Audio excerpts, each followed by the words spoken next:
ಕೃಷಿ ಸಚಿವರಿಗೆ ಈ ಏನು VC ಫಾರ್ಮ್ನಲ್ಲಿ ವಿಶ್ವವಿದ್ಯಾನಿಲಯನ ಮಾಡಿಸಿರೋದಕ್ಕೆ ಮೊದಲನೇದಾಗಿ ನಮ್ಮ ಎಲ್ಲರ ಪರವಾಗಿ ಧನ್ಯವಾದಗಳನ್ನು ಅರ್ಪಿಸೋಕ್ಕೆ ಇಷ್ಟಪಡ್ತೀನಿ. ಇಷ್ಟೆಲ್ಲ ಕಷ್ಟಪಟ್ಟು ಈ ಭಾಗಕ್ಕೆ ಒಂದು ವಿಶ್ವವಿದ್ಯಾಲಯ ತಂದು ಕೊಟ್ಟಿರೋದಕ್ಕೋಸ್ಕರ ಅವರ ಶ್ರಮ ತುಂಬಾ ಇದರಲ್ಲಿ ಇದೆ ಅಂತ.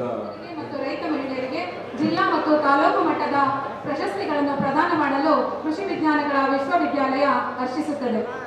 ಈಗ ಮೊದಲಿಗೆ ಜಿಲ್ಲಾ ಮಟ್ಟದ ಶ್ರೀಮತಿ ಸಿ ರೂಪಾ, ಮದ್ದೂರು ತಾಲೂಕು, ಶ್ರೀ TG ರಂಜಿತ್ ಕುಮಾರ್, ತಗ್ಗಳ್ಳಿ ಗ್ರಾಮ, ಶ್ರೀಮತಿ KP ದಿವ್ಯಾ, ಮುಟ್ಟನಹಳ್ಳಿ ಗ್ರಾಮ, ಮಳವಳ್ಳಿ ತಾಲೂಕು, ಶ್ರೀಯುತ K ತರುಣ್ ಕುಮಾರ್, ಎತ್ತಂಬಾಡಿ ಗ್ರಾಮ, ಮಳವಳ್ಳಿ ತಾಲೂಕು, ಶ್ರೀಮತಿ ನಾಗಮ್ಮ, ದಾಸನದೊಡ್ಡಿ ಗ್ರಾಮ, ಮಳವಳ್ಳಿ ತಾಲೂಕು, ಹಾಗೆ ಮಂಡ್ಯ ತಾಲೂಕು ಮಟ್ಟದ ರೈತ ಮಹಿಳೆ ಮತ್ತು ಯುವ ರೈತ ಪ್ರಶಸ್ತಿಗೆ ಭಾಜನ.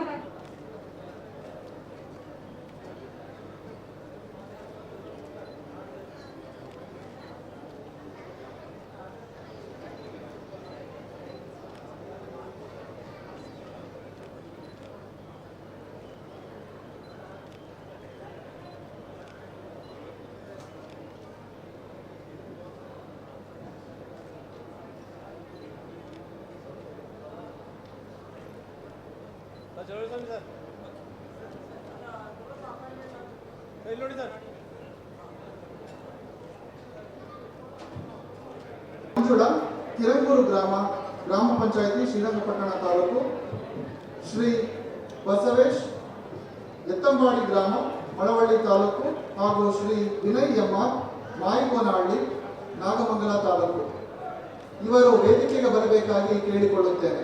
ಜೊತೆಗೆ ಪ್ರಶಸ್ತಿ ಪ್ರದಾನ ಸಮಾರಂಭವನ್ನು ನಡೆಸಿಕೊಟ್ಟ ಗಣ್ಯರಿಗೂ ಹಾಗೂ ಇದಕ್ಕೆ ಭಾಜನರಾದ ಜಿಲ್ಲಾ ಮಟ್ಟದ ಹಾಗೂ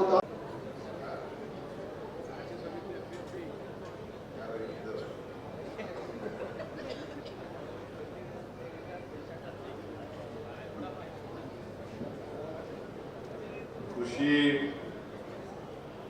ವಿಜ್ಞಾನಗಳ ವಿಶ್ವವಿದ್ಯಾನಿಲಯ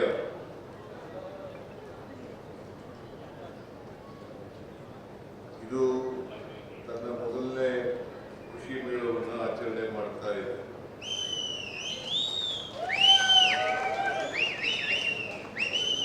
ಈ ಕೃಷಿ ಮೇಳ ಕಾರ್ಯಕ್ರಮದಲ್ಲಿ ಮುಖ್ಯ ಅತಿಥಿಗಳಾಗಿ ಭಾಗವಹಿಸಿರ್ತಕ್ಕಂಥ ಮಂಡ್ಯ ಜಿಲ್ಲೆಯ ಉಸ್ತುವಾರಿ ಸಚಿವರು, ಕೃಷಿ ಸಚಿವರು ಆದಂಥ ಶ್ರೀ ಚೆಲುವರಾಯ ಸ್ವಾಮಿ ಅವರೇ,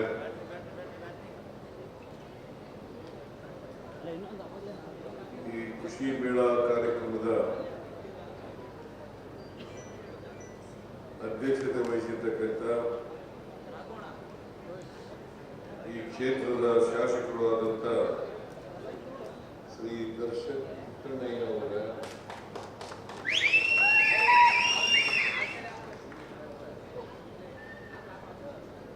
ಕರ್ನಾಟಕ ರಾಜ್ಯ ಪರಿಸರ ಮಾಲಿನ್ಯ ನಿಯಂತ್ರಣ ಮಂಡಳಿಯ ಅಧ್ಯಕ್ಷರು, ಶಾಸಕರು ಆದಂಥ ಶ್ರೀ ನರೇಂದ್ರ ಸ್ವಾಮಿ ಅವರೇ,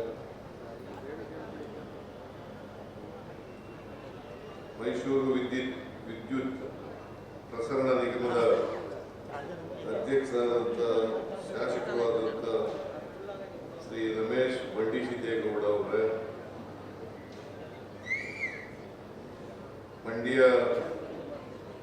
ಶಾಸಕರಾದಂಥ ರವಿಕುಮಾರ್ ಗೌಡ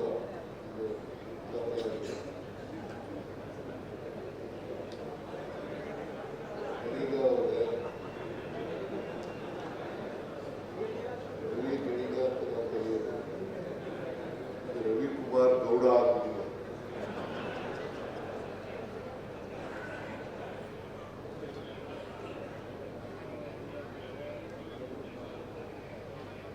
ವಿಧಾನ ಪರಿಷತ್ತಿನ ಸದಸ್ಯರುಗಳಾದಂಥ ಶ್ರೀ ಮಧು ಮಾದೇಗೌಡ ಅವರೇ, ಶ್ರೀ ದಿನೇಶ್ ಗೂಳಿಗೌಡ ಅವರೇ,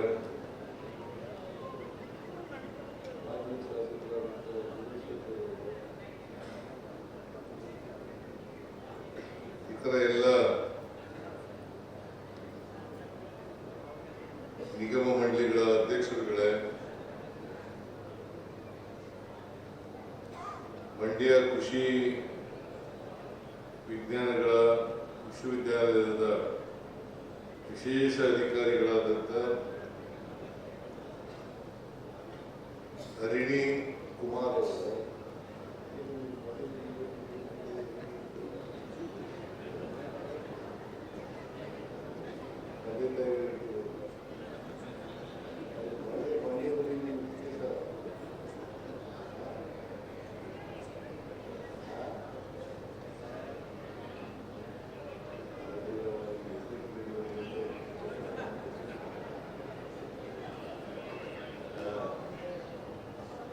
ಹರಿಣಿ ಕುಮಾರ್ ಅವರೇ,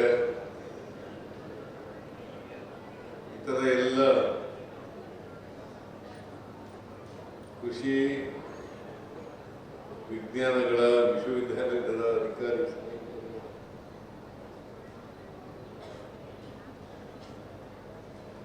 ಎಲ್ಲ ಸರ್ಕಾರಿ ಅಧಿಕಾರಿಗಳೇ, ಇತರ ಎಲ್ಲ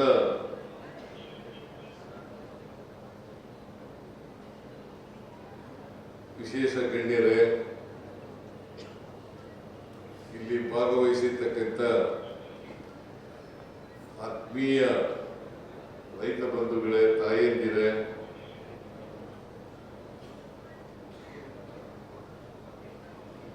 ಸುದ್ದಿ ಮಾಧ್ಯಮದ ಗೆಳೆಯರು, ಇವತ್ತು ಅತ್ಯಂತ ಸಂತೋಷದಿಂದ ಮಂಡ್ಯ ಕೃಷಿ ವಿಜ್ಞಾನಗಳ ವಿಶ್ವವಿದ್ಯಾಲಯದಲ್ಲಿ ಏರ್ಪಾಡು ಮಾಡಿರ್ತಕ್ಕಂಥ ಕೃಷಿ ಮೇಳವನ್ನು ಉದ್ಘಾಟನೆ ಮಾಡಿದ್ದೇನೆ.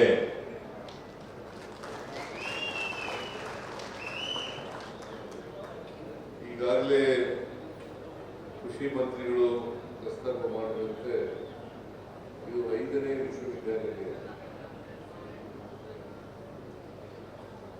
ನನಗೆ ನಿಮ್ಮ ಕೃಷಿ ಮಂತ್ರಿಗಳು ಚಲುವರಾಯಸ್ವಾಮಿ ಅವರು ಈ ವಿಷಯದ ಪ್ರಸ್ತಾಪ ಮಾಡಿದ್ರು. ನಮ್ಮಲ್ಲಿ BC ಫಾರಂ ಇದೆ, ಬಹಳಷ್ಟು ಜಮೀನುಗಳಿದ್ದಾವೆ, ಅಲ್ಲಿ ಸಂಶೋಧನೆ ನಡೀತಾ ಇದೆ. ಅದನ್ನ ಕೃಷಿ ವಿಶ್ವವಿದ್ಯಾನಿಲಯವಾಗಿ ಪರಿವರ್ತನೆ ಮಾಡಬೇಕು ಅಂತಕ್ಕಂಥ ಮಾತುಗಳನ್ನ ಹೇಳಿದ್ರು. ನನಗೂ ಅನಿಸ್ತು, ಬೆಂಗಳೂರಿನಲ್ಲಿ ಕೃಷಿ ವಿಶ್ವವಿದ್ಯಾಲಯ ಇದೆ, ಅದನ್ನ ಬೇರ್ಪಡಿಸಿ ಮಂಡ್ಯದಲ್ಲಿ ಒಂದು ಕೃಷಿ ವಿಶ್ವವಿದ್ಯಾಲಯವನ್ನ ಸ್ಥಾಪನೆ ಮಾಡತಕ್ಕಂಥದ್ದು ಅಗತ್ಯ ಅಂತೇಳಿ ಇದನ್ನ ಕ್ಯಾಬಿನೆಟ್ ಮುಂದೆ ಮಂಡಿಸಿ, ಕ್ಯಾಬಿನೆಟ್ನಲ್ಲಿ ಕೆಲವು ಮಂತ್ರಿಗಳು ಭಿನ್ನಾಭಿಪ್ರಾಯಗಳನ್ನು ಹೇಳೋದು, ಅವರ ಅಭಿಪ್ರಾಯ ಹೇಳೋದು. ಆದರೆ ನಾನು ಮಂಡ್ಯದಲ್ಲಿ ಕೃಷಿ ವಿಶ್ವವಿದ್ಯಾನಿಲಯ ಆಗಲೇಬೇಕು ಅಂತೇಳಿ ಒತ್ತಾಯಪೂರ್ವಕವಾಗಿ ಹೇಳೋದ್ರಿಂದ ಅವರೆಲ್ಲ ಸುಮ್ಮನೆ. ಮಂಡ್ಯ ಜನರಿಗೂ ಖುಷಿಯಾಯಿತು, ಚಲುವರಾಯಸ್ವಾಮಿಗೂ ಖುಷಿಯಾಯಿತು. ಇದು 5 ಜಿಲ್ಲೆಗಳನ್ನ ಒಳಗೊಂಡಿರ್ತಕ್ಕಂಥ ಕೃಷಿ ವಿಶ್ವವಿದ್ಯಾಲಯ. ಮೈಸೂರು, ಮಂಡ್ಯ, ಹಾಸನ, ಚಾಮರಾಜನಗರ, ಕೊಡಗು, ಈ 5 ಜಿಲ್ಲೆಗಳನ್ನ ಪ್ರತಿನಿಧಿರ್ತಕ್ಕಂಥ ವಿಶ್ವವಿದ್ಯಾಲಯ. ಈ 5 ಜಿಲ್ಲೆಗಳಿರ್ತಕ್ಕಂಥ ಜನರು, ರೈತರು ಮತ್ತು ಅವರು ಬೆಳೀತಕ್ಕಂಥ ಬೆಳೆಗಳು ಈಗೆಲ್ಲ ಪ್ರದರ್ಶನ ಮಾಡಿದ್ದಾರೆ. 5 ಜಿಲ್ಲೆಗಳಲ್ಲಿ ಏನೇನು ಬೆಳೀತಾರೆ ಆ ಬೆಳೆಗಳನ್ನೆಲ್ಲ ತೋರಿಸ್ತಕ್ಕಂಥ ಕೆಲಸ ಮಾಡ್ತಾ ಇದ್ದಾರೆ. ಈ ಕೃಷಿ ಮೇಳದಲ್ಲಿ 5 ಜಿಲ್ಲೆಗಳಲ್ಲಿ ಪ್ರಮುಖವಾಗಿ ಬೆಳೀತಕ್ಕಂಥ ಬೆಳೆಗಳು ಅವು ರೈತರಿಗೆ ಗೊತ್ತಾಗಬೇಕು. ಈಗಾಗಲೇ ದರ್ಶನ್ ಪುಟ್ಟಣ್ಣಯ್ಯನವರು ಹೇಳಿದ್ರು, ವಿಶ್ವವಿದ್ಯಾಲಯಗಳಲ್ಲಿ ಏನನ್ನ ಹೊಸ ತಳಿಗಳನ್ನು ಮಾಡ್ತೀವಿ, ಹೊಸದಾಗಿ ಯಂತ್ರೋಪಕರಣಗಳನ್ನು ಬಳಸ್ತೀವಿ, ಇದನ್ನ ರೈತರಿಗೆ ತಲುಪಿಸದೆ ಹೋದ್ರೆ ಬರೀ ನಿಮ್ಮಲ್ಲೇ ವಿಶ್ವವಿದ್ಯಾಲಯದಲ್ಲಿ ಇಟ್ಕೊಂಡ್ರೆ ಪ್ರಯೋಜನ ಆಗಲ್ಲ. ಅದಕ್ಕೆ ನಾನು ಅನೇಕ ಸಾರಿ ಹೇಳಿದ್ದೀನಿ, ಲ್ಯಾಬ್ ಟು ಲ್ಯಾಂಡ್, ಲ್ಯಾಬ್ರೇಟರಿನಲ್ಲಿ ಏನು ತಯಾರಾಗ್ತದೆ ಅವೆಲ್ಲವನ್ನೂ ಕೂಡ ರೈತರಿಗೆ ತಲುಪಿಸ್ತಕ್ಕಂಥ ಕೆಲಸ ಆಗ್ತದೆ. ಯಾಕಂತಂದ್ರೆ ಕೃಷಿ ಪ್ರಧಾನವಾದಂಥ ದೇಶ ಇದೆ. ಸುಮಾರು 78-80% ಕೃಷಿ ಮೇಲೆ ಅವಲಂಬನೆ ಆಗಿದೆ.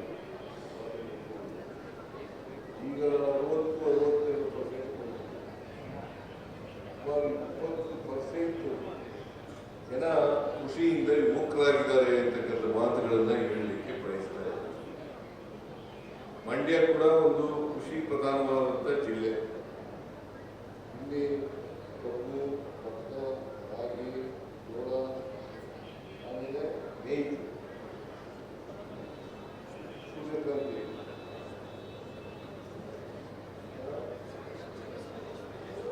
ರೇಷ್ಮೆ ಎಲ್ಲ ಬೆಳೆಯುವುದಿಲ್ಲ.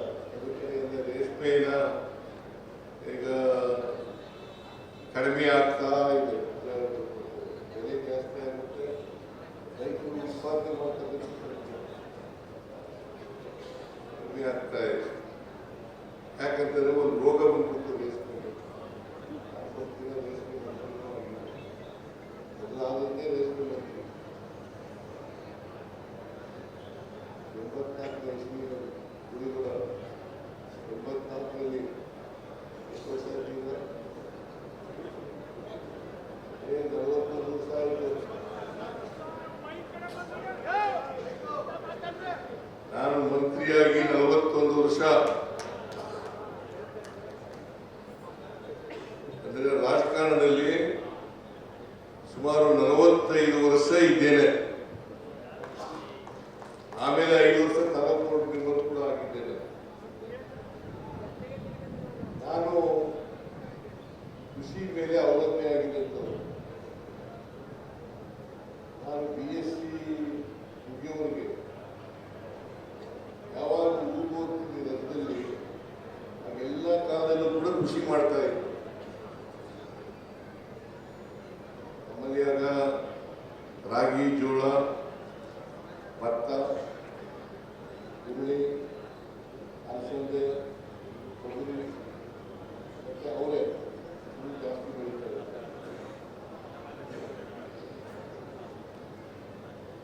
ಈಗ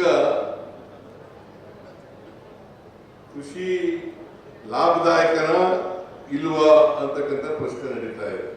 ಇವತ್ತು ಪುಸ್ತಕ ಬಿಡುಗಡೆ ಮಾಡಿದೆ ನಾನು. ಅಲ್ಲಿ ಪ್ರಗತಿಪರ ರೈತರು ಇದ್ದಾರೆ.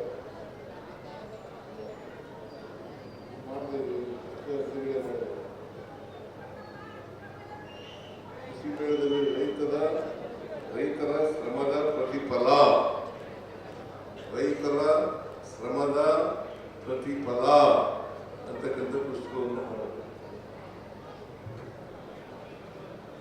ಯಾಕೆ ಇದನ್ನು ಮಾಡಿದೆ ಅಂತಂತಂದ್ರೆ, ವಿಶ್ವವಿದ್ಯಾಲಯ ಈ ಪುಸ್ತಕವನ್ನು ಯಾಕೆ ಹೊರತಂದಿದ್ದಾರೆ ಅಂತಂದ್ರೆ, ಕೃಷಿ ಲಾಭದಾಯಕ ಮಾಡಬೇಕಾದ್ರೆ ಏನ್ ಮಾಡಬೇಕು, ಅದ್ರ ಬಗ್ಗೆ ಜನರಿಗೆ, ರೈತರಿಗೆ ಅರ್ಥ ಆಗ್ಬೇಕು. ಜೊತೆಗೆ ರೈತರು ತಾವು ಬೆಳೆದಂತ ಪದಾರ್ಥಗಳಿದ್ದಾವಲ್ಲ, ಭತ್ತ ಬೆಳೆಯಲಿ, ಕಬ್ಬು ಬೆಳೆಯಲಿ, ಅದರಲ್ಲಿ ಉಪ ಪದಾರ್ಥಗಳನ್ನು ತಯಾರು ಮಾಡತಕ್ಕಂಥದ್ದು ಮೌಲ್ಯವರ್ಧನೆ ಅಂತ ಕರೀತಾರೆ. ಮೌಲ್ಯವರ್ಧನೆ, ನಾವು ಬೆಳೆದಂತ ಪದಾರ್ಥಗಳನ್ನ, ಈಗ ಭತ್ತ ಬೆಳೆದ್ಬಿಟ್ಟು ಭತ್ತ ಹಂಗೆ ಕೊಟ್ಬಿಡೋದು, ಕಬ್ಬು ಬೆಳೆದ್ಬಿಟ್ಟು ಹಂಗೆ ಕಬ್ಬು ಕೊಟ್ಬಿಡೋದು, ರಾಗಿ ಬೆಳೆದ್ಬಿಟ್ಟು ಹಾಗೆ ರಾಗಿ ಕೊಟ್ಬಿಡೋದು, ಜೋಳ ಬೆಳೆದ್ಬಿಟ್ಟು ಹಾಗೆ ಜೋಳ ಕೊಟ್ಬಿಡೋದು, ಇಂಥ ಪ್ರಯೋಜನ ಆಗೋದಿಲ್ಲ. ಅದಕ್ಕೆ ನೋಡಿ ಪುಟಣೆ, ನಾವು ಮೌಲ್ಯವರ್ಧನೆ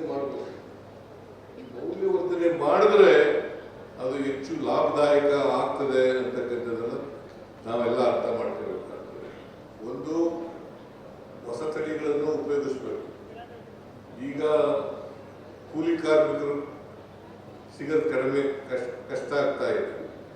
ಅದಕ್ಕೆ ಯಂತ್ರೋಪಕರಣಗಳನ್ನು ಬಳಸ್ತಕ್ಕಂಥದ್ದು ಕೆಲಸ ಕೂಡ ಆಗುತ್ತೆ.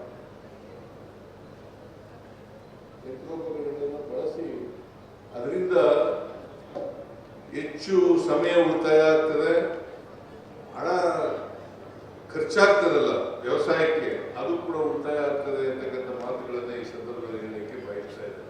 ಸರ್ಕಾರ ಅದಕ್ಕೆ ಎಲ್ಲ ಉತ್ತೇಜನವನ್ನು ಕೊಡ್ತಾ ಇದೆ, ಎಲ್ಲ ಸಹಕಾರ ಬೆಂಬಲವನ್ನು ಕೂಡ ಕೊಡ್ತಾ ಇದ್ದೀವಿ. ಇದನ್ನ ಮಾಡಬೇಕು. ಬಹಳ ಯುವಕರು ವಿಶೇಷವಾಗಿ ವಿದ್ಯಾವಂತ ಯುವಕರು, ಕೃಷಿ ಕ್ಷೇತ್ರದಿಂದ ಬಂದಿರತಕ್ಕಂಥ ಯುವಕರು, ಅವರು ಹೆಚ್ಚು ವಿಮುಖರಾಗ್ತಾ ಇದ್ದಾರೆ ಅಂತಕ್ಕಂಥ ಒಂದು ಚರ್ಚೆ ನಡೀತಾ ಇದೆ. ಸೊ ಅನೇಕ ಜನ ಪ್ರಗತಿಪರ ರೈತರಿದ್ದಾರೆ, ಹೇಳಿರ್ತಕ್ಕಂಥ ಪ್ರಗತಿಪರ ರೈತರು ಹೇಗೆ ಹೆಚ್ಚು ಲಾಭದಾಯಕ ಮಾಡಲಿಕ್ಕೆ ಆಗ್ತದೆ, ಅದಕ್ಕೆ ಸಮಗ್ರ ಕೃಷಿ ಪದ್ಧತಿಯನ್ನ ಅಳವಡಿಸಬೇಕಂತ ಅತ್ಯಂತ ಅವಶ್ಯಕ.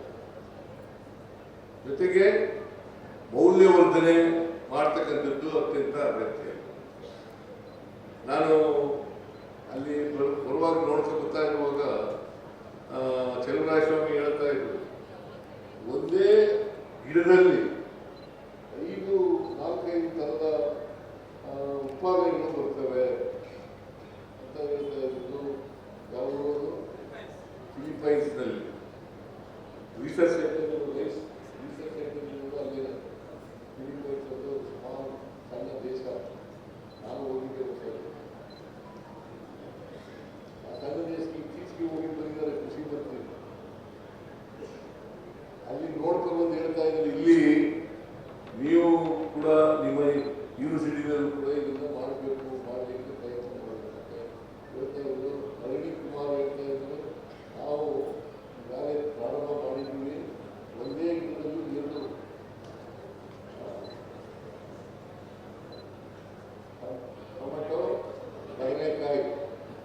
ಟೊಮೆಟೊ ಬದನೆಕಾಯಿ ಮತ್ತು ಬದನೆಕಾಯಿ ನೋಡಿದ್ರ ನೀವೆಲ್ಲ ಏನ್ರಿ ಮಾತಾಡೋದಿಲ್ವಲ್ಲ? ಅದ ಅರವಿಂದ್ ಕುಮಾರ್ ಹೇಳ್ತಾ ಇರೋದು ಸರಿನಾ ಇಲ್ವಾ? ಅರವಿಂದ್ ಕುಮಾರ್ ಹೇಳ್ತಾರೆ, ಒಂದೇ ಗಿಡದಲ್ಲಿ ನಾವು ಕೂಡ ನಮ್ಮ ಯೂನಿವರ್ಸಿಟಿನಲ್ಲಿ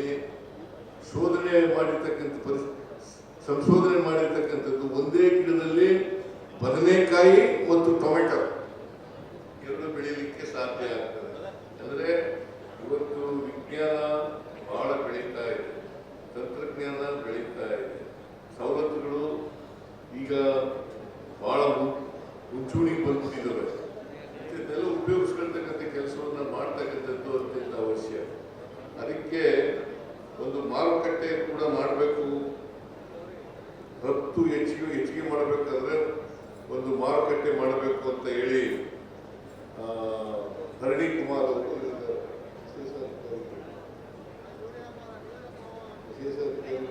ಯೂನಿವರ್ಸಿಟಿಯವರು ಮೈಸೂರಿನಲ್ಲಿ ಕೃಷಿ ಉತ್ಪನ್ನಗಳ ರಫ್ತು ಹೆಚ್ಚಿಸಲು ಕೃಷಿ ಮಾರುಕಟ್ಟೆ ಬಗ್ಗೆ ಅಂತಾರಾಷ್ಟ್ರೀಯ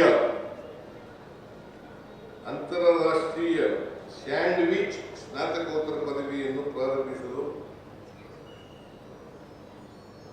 ಅಂತ ಸಲಹೆ ಕೊಟ್ಟಿದ್ದಾರೆ, ಪ್ರಾರಂಭ ಮಾಡಬೇಕು ಅಂತ.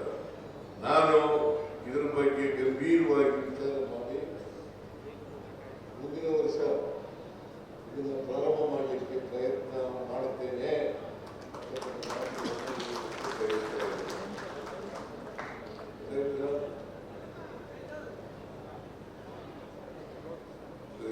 ಗೊತ್ತಾಯ್ತೇನೆ? ಅಂತಾರಾಷ್ಟ್ರೀಯ ಸ್ಯಾಂಡ್ವಿಚ್ ಸ್ನಾತಕೋತ್ತರ ಪದವಿ ಇಂಗ್ಲಿಷ್ನಲ್ಲಿ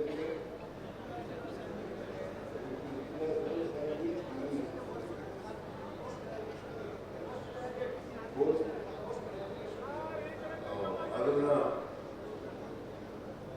ಮಾಡ್ತಕ್ಕಂಥ ಪ್ರಯತ್ನವನ್ನ ಮಾಡ್ತೇನೆ, ಯೂನಿವರ್ಸಿಟಿಗೆ ತಿಳಿಸ್ತೇನೆ ಅಂತಕ್ಕಂಥ ಮಾತುಗಳನ್ನ ಈ ಸಂದರ್ಭದಲ್ಲಿ ಹೇಳಲಿಕ್ಕೆ ಬಯಸ್ತಾ ಇದ್ದಾರೆ.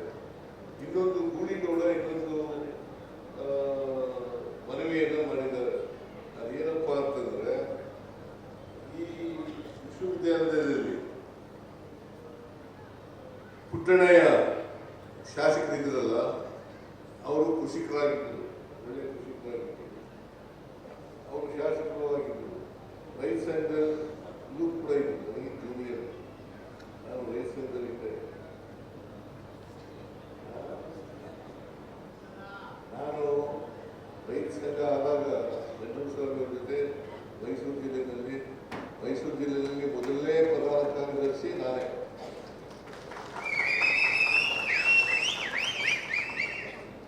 ಮೈಸೂರು ಜಿಲ್ಲೆ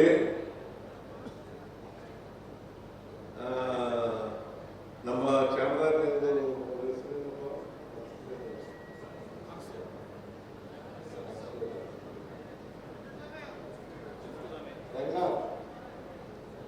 ರಂಗನಾಥ್ ಮೊದಲನೇ ಅಧ್ಯಕ್ಷ, ನಾನು ಮೊದಲನೇ ಪ್ರಧಾನ ಕಾರ್ಯದರ್ಶಿ.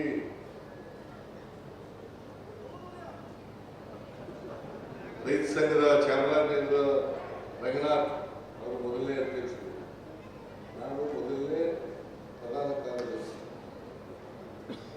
ಅದರಿಂದ ಇವತ್ತು ನಮಗೆ ಕೃಷಿ ಬಗ್ಗೆ ಅಪಾರವಾದಂಥ ಕಾಳಜಿ ಇದೆ. ಅದಕ್ಕೆ ಕೃಷಿ ಇದೆಯಲ್ಲ, ನಮ್ಮ GDPಗೆ ಪ್ರಧಾನವಾಗಿ ವಂತಿಗೆಯಿಂದ ಕೊಡ್ತಕ್ಕಂಥ ಇಲಾಖೆ ವಿಭಾಗ ಬಹಳ ಪ್ರಮುಖವಾಗಿ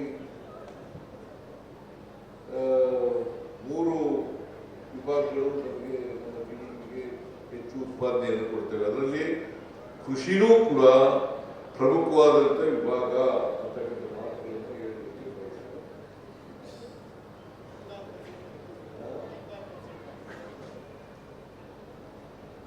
ಅದರಿಂದ ಕಾರ್ಮಿಕರು ಹೆಚ್ಚಾಗಿ ಇಲ್ಲಪ್ಪ ಇರೋದು ಅಂತಂದ್ರೆ ಕೃಷಿ ಮೇಲೇನೆ ಅವಲಂಬನೆ ಆಗಿರ್ತಕ್ಕಂಥ ಕಾರ್ಮಿಕರು ಜಾಸ್ತಿ. ಕೃಷಿ ಮೇಲೆ ಅವಲಂಬನೆ ಆಗಿರ್ತಕ್ಕಂಥ ಕಾರ್ಮಿಕರೇ ಜಾಸ್ತಿ ಇರ್ತಕ್ಕಂಥದ್ದು. ಅವರೆಲ್ಲ ಹಳ್ಳಿಗಾಡಿನಲ್ಲಿ ವಾಸ ಮಾಡ್ತಕ್ಕಂಥದ್ದು. ಅದಕ್ಕೋಸ್ಕರ ನಮ್ಮ ಸಮಾಜದಲ್ಲಿ ಅಸಮಾನತೆ ಹೋಗ್ಬೇಕಲ್ಲ. ಕೃಷಿಕರಿದ್ದಾರೆ, ಕೃಷಿ ಕಾರ್ಮಿಕರಿದ್ದಾರೆ, ಬಡವರಿದ್ದಾರೆ, ಮಹಿಳೆಯರಿದ್ದಾರೆ, ಹಿಂದುಳಿದವರಿದ್ದಾರೆ, ದಲಿತರಿದ್ದಾರೆ, ಅಲ್ಪಸಂಖ್ಯಾತರಿದ್ದಾರೆ. ಎಲ್ಲ ಜಾತಿನಲ್ಲೂ ಕೂಡ ಬಡವರಿದ್ದಾರೆ, ಎಲ್ಲ ಜಾತಿಗಳಲ್ಲೂ ಕೂಡ ಕೃಷಿ ಕಾರ್ಮಿಕರಿದ್ದಾರೆ.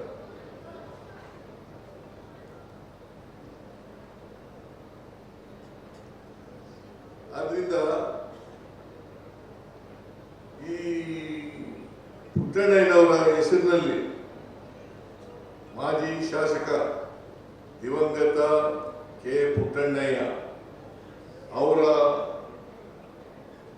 ಹೆಸರಿನಲ್ಲಿ ಒಂದು ಅಧ್ಯಯನ ಕೇಂದ್ರ ಸ್ಥಾಪನೆ ಮಾಡಲಿಕ್ಕೆ ನಾನು ಈಗಾಗಲೇ ವಿಶೇಷ ಅಧಿಕಾರಿಗಳಿಗೆ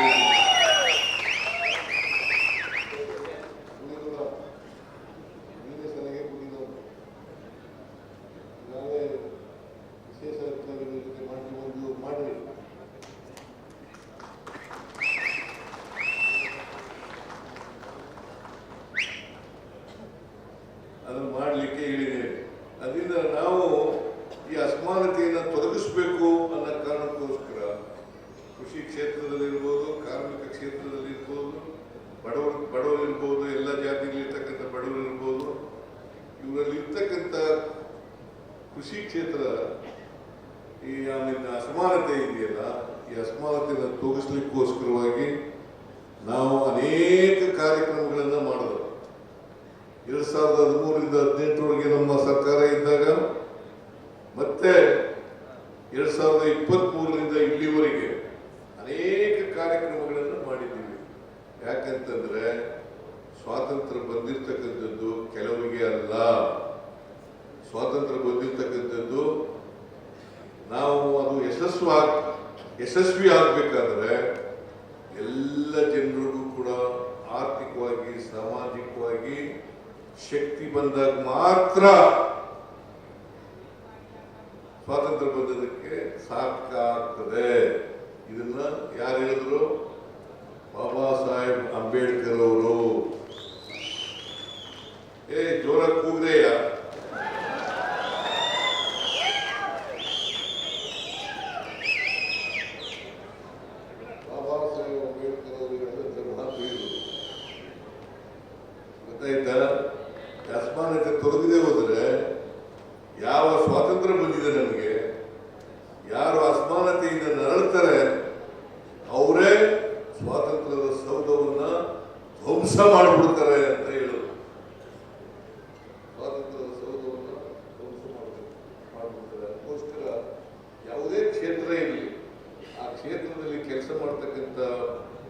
ವ್ಯಕ್ತಿಗಳು ಯಾರಿದ್ದಾರೆ ಅವರು ಬಡತನದಲ್ಲಿದ್ದರೆ, ಆರ್ಥಿಕವಾಗಿ ಸಾಮಾಜಿಕವಾಗಿ ಮುಂದೆ ಬರದೇ ಇದ್ದರೆ ಅವರನ್ನ ಸಬಲರನ್ನಾಗಿ ಮಾಡ್ತಕ್ಕಂಥ ಕೆಲಸ ಸರ್ಕಾರದ ಜವಾಬ್ದಾರಿ, ಸರ್ಕಾರದ ಕರ್ತವ್ಯ ಅಂತಕ್ಕಂಥದ್ದನ್ನು ಅರ್ಥ ಮಾಡಬೇಕು.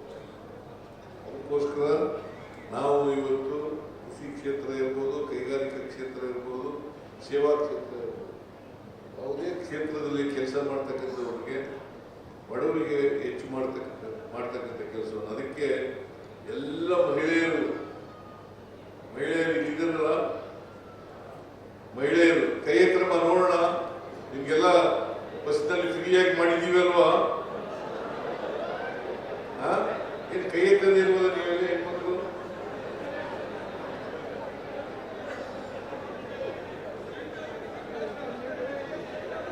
ಗೃಹಲಕ್ಷ್ಮಿ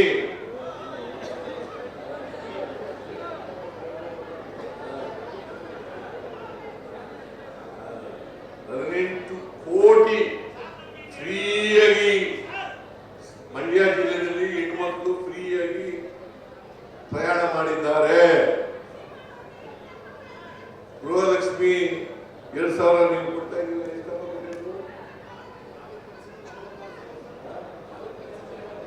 4,46,000 ಮನೆ ಯಜಮಾನರಿಗೆ ತಿಂಗಳಿಗೆ 2,000 ರೂಪಾಯಿ ಕೊಡ್ತಾ ಇದ್ದೀವಿ.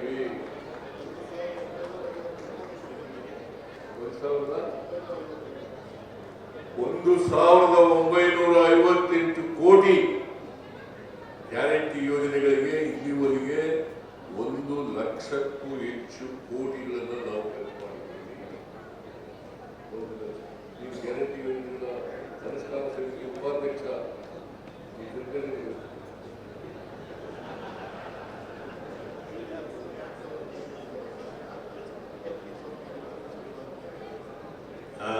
$5,04,000 ಮನೆಗಳಿದ್ದಾವೆ.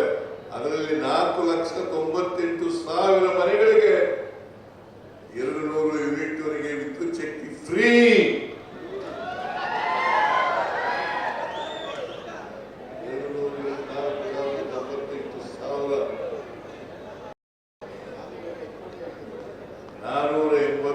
ಕೋಟಿ.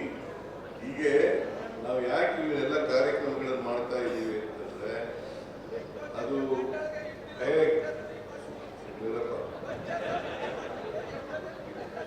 ಈಗ ಮೆಕ್ಕೆಜೋಳದ ಬಗ್ಗೆ ಹೇಳಿದ್ದಾರೆ, ಕಬ್ಬು ಬೆಳೆಗಾರರ ಬಗ್ಗೆ ಹೇಳಿದ್ದಾರೆ. ಇವತ್ತು ಕೇಂದ್ರ ಸರ್ಕಾರ ನಮ್ದು ಏನು ಸಂಬಂಧನೇ ಇಲ್ಲ ಅಂತ ಹೇಳಿ ಕೈ ತೊಳ್ಕೊಂಡ್ಬಿಟ್ಟಿದ್ದಾರೆ. ಮೆಕ್ಕೆಜೋಳ ಈಗ ಕಬ್ಬು FRP ನಿಗದಿ ಮಾಡೋರು ಯಾರು FRP ನಿಗದಿ ಮಾಡೋರು? ಫೇರ್ ಅಂಡ್ ರೆಮ್ಯುನರೇಟಿವ್ ಪ್ರೈಸ್ ಅಂತ. FRP ಅಂದ್ರೆ ಫೇರ್ ಅಂಡ್ ರೆಮ್ಯುನರೇಟಿವ್ ಪ್ರೈಸ್ ಅಂತ ಕರಿತೀವಿ ನಾವು. ಅದಕ್ಕೆ FRP ಅಂತ ಕರಿತೀವಿ. ಅದನ್ನ ರೇಟ್ ನಿಗದಿ ಮಾಡೋದು ಕೇಂದ್ರ ಸರ್ಕಾರ. 10.25 ರಿಕವರಿಗೆ 3,550 ಕೋಟಿ 50,000 ರೂಪಾಯಿ 3,550 ರೂಪಾಯಿಗಳನ್ನ ನಿಗದಿ ಮಾಡಿದ್ದಾರೆ. ಒಂದು ಟನ್ 3,550 ರೂಪಾಯಿ. ಅದರಲ್ಲಿ ಟ್ರಾನ್ಸ್ಪೋರ್ಟ್ ಕಾಸ್ಟು ಮತ್ತು ಕಟಿಂಗ್ ಚಾರ್ಜಸ್ ಸೇರಿದೆ. ಮತ್ತೆ ಇದು ಸೇರಿದೆ. ಅದನ್ನು ತೆಗೆದರೆ 2,750 ರೂಪಾಯಿ. ನಾವು ಎಷ್ಟು ಮಾಡಿದ್ವಿ? ಈಗ 50 ರೂಪಾಯಿ ಫ್ಯಾಕ್ಟರಿ ಕೊಡಬೇಕು, 50 ರೂಪಾಯಿ ನಾವು ಕೊಡ್ತೀವಿ. 100 ರೂಪಾಯಿ ಹೆಚ್ಚಾಗಿ 11.25 ಇಳುವರಿ ಇರ್ತಕ್ಕಂಥ ಕಬ್ಬಿಗೆ 3,300 ರೂಪಾಯಿ ಕೊಡ್ತಾ ಕೊಡ್ಲಿಕ್ಕೆ ಮೆಕ್ಕೆಜೋಳನ್ನು ಕೂಡ ಹಿಂಗೆ ತೀರ್ಮಾನ ಮಾಡೋದು. ನಾನು ಚಲುವರಾಯಸ್ವಾಮಿ ನಾವೆಲ್ಲ ಕೂತ್ಕೊಂಡು HK ಪಾಟೀಲ್ ನಾವೆಲ್ಲ ಕೂತ್ಕೊಂಡು ತೀರ್ಮಾನ ಮಾಡಿದ್ದೀವಿ. ಹೊಸ ಅವರು ಯಾಕೋ ಹಿಂದೆ ಮುಂದೆ ಎಳೆದಾಡ್ತಾ ಇದ್ದಾರೆ, ಬಟ್ ಆದ್ರೂ ಬಿಡಲ್ಲ. ಹಿಂದೆ ಮುಂದೆ ಎಳೆದಾಡ್ತಾ ಇದ್ದಾರೆ, ಆದ್ರೂ ಬಿಡಲ್ಲ. ಯಾಕೆ ಇವೆಲ್ಲ ಮಾಡಿದ್ದೀವಿ ಅಂತಂದ್ರೆ ಕಾಂಗ್ರೆಸ್ ಸರ್ಕಾರ ನನ್ನ ನೇತೃತ್ವದಲ್ಲಿರ್ತಕ್ಕಂಥ ಕಾಂಗ್ರೆಸ್ ಸರ್ಕಾರ ರೈತರ ಪರವಾಗಿದೆ ಅಂತಕ್ಕಂಥದ್ದನ್ನ ತಿಳಿಸಲಿಕ್ಕೋಸ್ಕರವಾಗಿ ಹೇಳಿ ಮಾಡ್ತಾ ಇದೆ. ರೈತರ ಪರವಾಗಿರ್ತಕ್ಕಂಥ ನಮ್ಮ ಸರ್ಕಾರ. ಅದರಿಂದ ರೈತರು ಮುಂದೆ ಬರಬೇಕು, ಅವರು ಸಬಲರಾಗಬೇಕಾದ್ರೆ ಬರೀ ಅಪ್ಪಾಕದ ಹನುಮರದಲ್ಲಿ ನಮ್ಮ ಕಾಲದಲ್ಲಿ ಇದ್ದಂಥ ಕಾಲ ಇರಬಾರದು. ನಾನು ವ್ಯವಸಾಯ ಮಾಡ್ತಾ ಇದ್ದು 67-68 ಬಿಟ್ಬಿಟ್ಟೆ. 1967-68 ಬಿಟ್ಟೆ. ಆ ಕಾಲ ಬೇರೆ. ಈ ಕಾಲದಲ್ಲಿ ಇಷ್ಟೊಂದು ವಿಜ್ಞಾನ ಬೆಳೆದಿರಲಿಲ್ಲ. ಆ ಕಾಲದಲ್ಲಿ ಈ ಕಾಲದಲ್ಲಿ ಬೆಳೆದಿದೆ. ಅದನ್ನ ಉಪಯೋಗಿಸ್ಕೊಂಡು ನೀವೆಲ್ಲ ಮುಂದೆ ಬರಬೇಕು, ನೀವು ಬಲಾಢ್ಯರಾಗಬೇಕು ಅಂತ ಹೇಳಿ ಈಗ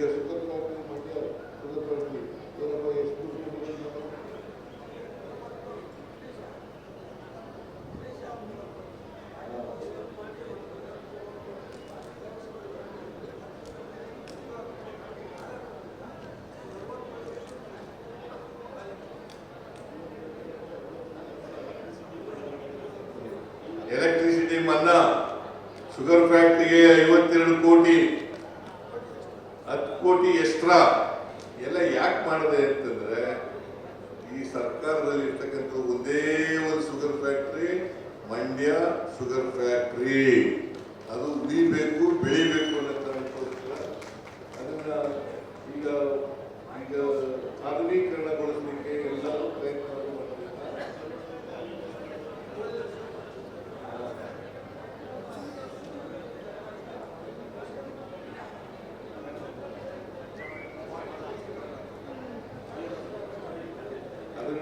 ಅದನ್ನು ಮಾಡ್ಕೊಂಡು ನೀವು ಏನ್ ಮಾಡಬೇಕು ಅಂತಂದ್ರೆ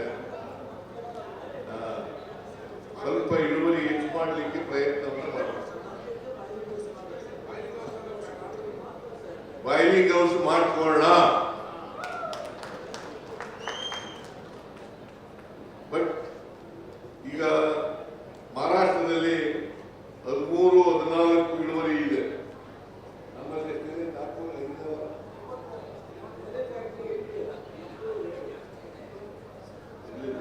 9 ಮಂಡ್ಯ. ಕಾಂಡು ಕೂಡ ಬಹಳ ಕಡಿಮೆ, 8-8.5 ಇದೆ. ಅದಕ್ಕೆ 13 ಇಲ್ಲಿ, 14 ಇಲ್ಲಿ, ನಿಮ್ದು 8.5 9 ಇದೆ. ಸೊ ಅದರಿಂದ ನಿಮಗೆ ಕಬ್ಬಿನ ರೇಟು ಕೂಡ ಕಡಿಮೆ ಬರ್ತದೆ. ಯಾಕಂದ್ರೆ ಇಳುವರಿ ಆಧಾರದ ಮೇಲೆ ಫ್ಯಾಕ್ಟರಿ ಕಬ್ಬನ್ನ ಖರೀದಿ ಮಾಡ್ತಾರೆ. ಆದ್ರಿಂದ ಹೆಚ್ಚು ಇಳುವರಿ ಬರ್ತಕ್ಕಂಥ ಕಬ್ಬುಗಳನ್ನ ಮಣ್ಣಿನ ಗುಣ ಇರ್ಬೋದು, ಆದರೂ ಕೂಡ ಹೆಚ್ಚು ಇಳುವರಿ ಇಳುವರಿ ಕೊಡ್ತಕ್ಕಂಥ ಕಬ್ಬನ ರೇಷನ್ನ ನೀವು ಮಾಡಬೇಕು, ತಳಿಯನ್ನ ಮಾಡಬೇಕು ಅಂತಕ್ಕಂಥ ಮಾತುಗಳನ್ನು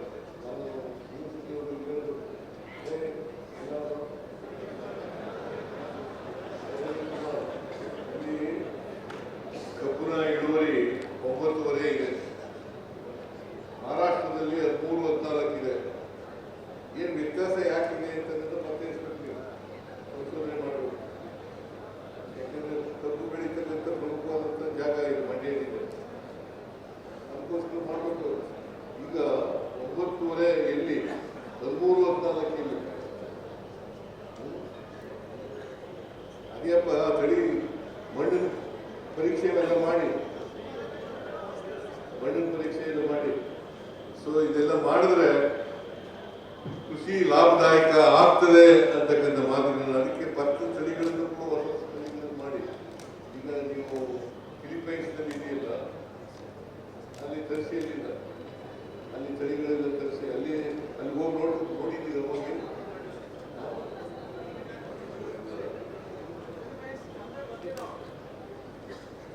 ಮಾಡಿ ಹೆಚ್ಚು ಇಳುವರಿ ಕೊಡ್ತಕ್ಕಂಥ ತಳಿಗಳನ್ನ ಮಾಡಬೇಕು.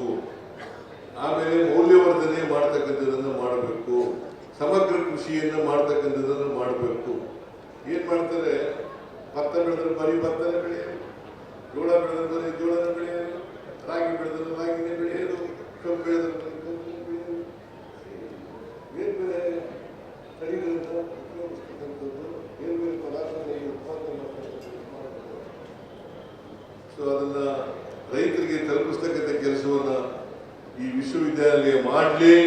ಅಂತಕ್ಕಂಥ ದೃಷ್ಟಿಯಿಂದ ಇದನ್ನ ಯಾಕೆ ಮಾಡೋದು ಅಂತ ಮಂಡ್ಯದಲ್ಲೇ ಯಾಕೆ ಮಾಡೋದು ಅಂತಂದ್ರೆ ಮಂಡ್ಯ ಕೃಷಿಗೆ ಬಹಳ ಹೆಚ್ಚು ಒತ್ತು ಕೊಡ್ತಕ್ಕಂಥ ಜಿಲ್ಲೆ.